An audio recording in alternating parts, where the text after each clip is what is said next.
In Addis Ababa, the army's newest recruits wrap themselves in the Ethiopian flag. They pledge to give their blood, literally, in a war the government calls existential.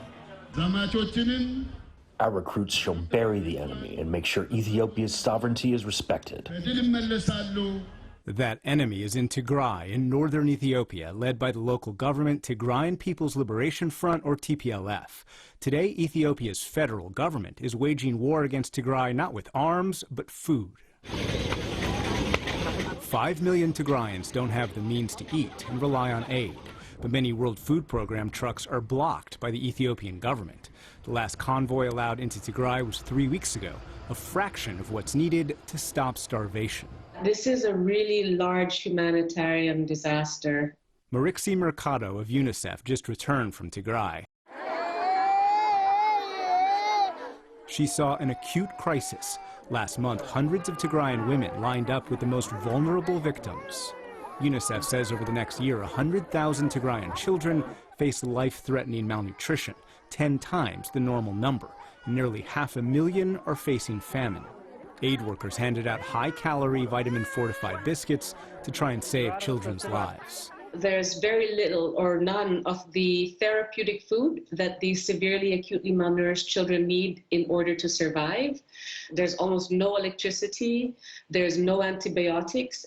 So all of this put children at huge risk. Unless we act now, then we will witness, and of course we will shoulder the responsibility of losing the lives of millions in Tigray.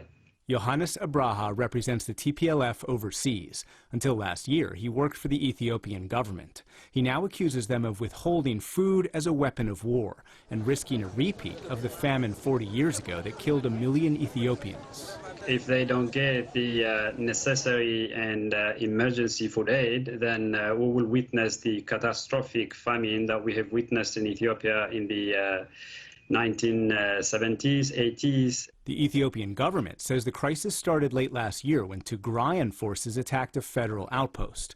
Federal forces and their allies from neighboring Eritrea and the Amhara region waged a scorched earth campaign in occupied parts of Tigray. Humanitarian groups accused them of crimes against humanity, including indiscriminate killings and widespread rape. But in late June, Tigrayan forces pushed federal Ethiopian soldiers out of Tigray. They paraded Ethiopian and allied Eritrean prisoners through the streets. In Addis Ababa, Prime Minister Abiy Ahmed claimed he had withdrawn from Tigray for a humanitarian ceasefire. His decision to pull out for humanitarian reasons may in fact have been a cover for military defeat. Ambassador Johnny Carson served as the top U.S. diplomat in numerous African countries and is now senior advisor at U.S. Institute of Peace. The Ethiopian military has in fact been seriously damaged, even decimated by the conflict in the north. And so humanitarian groups say the federal government is now regrouping and turning to other ethnic militias to target Tigray. Tigray is fighting neighboring Amhara over territories that both claim as their own. This video purportedly shows a priest blessing Amharan fighters. Tigray also created a new front in the eastern region of Afar, where local fighters are being backed up by militias from Oromia. Defense forces of Tigray are duty-bound to neutralize such forces. So yes, they were crossing borders from Tigray and attacked these forces. But claiming to defend territory by expanding past its own borders is exactly what senior U.S. officials urged Tigray not to do. And now the ethnic violence is spreading further. Militias in Afar are fighting in the far eastern Somali region. Hundreds of Somali residents, mainly women and children, recently gathered to protest. The increasing ethnic violence now means the conflict could be existential for the entire country.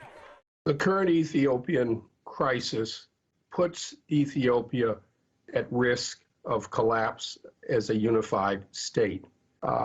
There is a great deal of concern about balkanization and about potential fragmentation.